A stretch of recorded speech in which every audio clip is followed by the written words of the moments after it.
পবিত্র ঈদুল ফিতর উদযাপন শেষে পেশাগত কর্মসূচিতে অংশ নিতে যুক্তরাজ্যের লন্ডনের উদ্দেশ্যে ঢাকা ত্যাগ করেছেন প্রধানমন্ত্রী তারেক রহমানের স্ত্রী ডাক্তার জুবাইদা রহমান।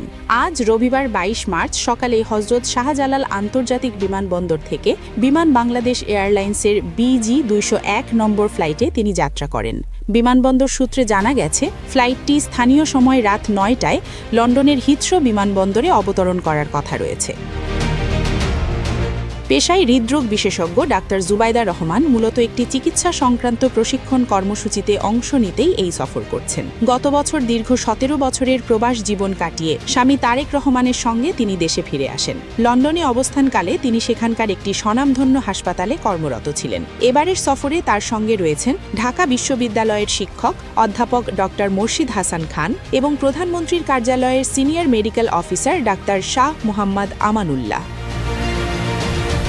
লন্ডনের কর্মসূচি সম্পন্ন করে ডাক্তার জুবাইদা রহমানের যুক্তরাষ্ট্রের ওয়াশিংটন ডিসিতে যাওয়ার কথা রয়েছে, যেখানে তিনি একটি পূর্ব নির্ধারিত কর্মসূচিতে যোগ দেবেন। এর আগে গতকাল শনিবার রাজধানী ঢাকায় প্রধানমন্ত্রী তারেক রহমান ও কন্যা ব্যারিস্টার জাইমা রহমান সহ পরিবারের সদস্যদের সঙ্গে ঈদ উদযাপন করেন তিনি। ঈদের দিন রাষ্ট্রীয় অতিথি ভবন যমুনায় প্রধানমন্ত্রীর শুভেচ্ছা বিনিময় অনুষ্ঠানে অংশগ্রহণের পাশাপাশি তিনি শেরে বাংলা নগরে সাবেক রাষ্ট্রপতি শহীদ জিয়াউর রহমান এবং সাবেক প্রধানমন্ত্রী বেগম খালেদা জিয়ার মাজার জিয়ারত করেন।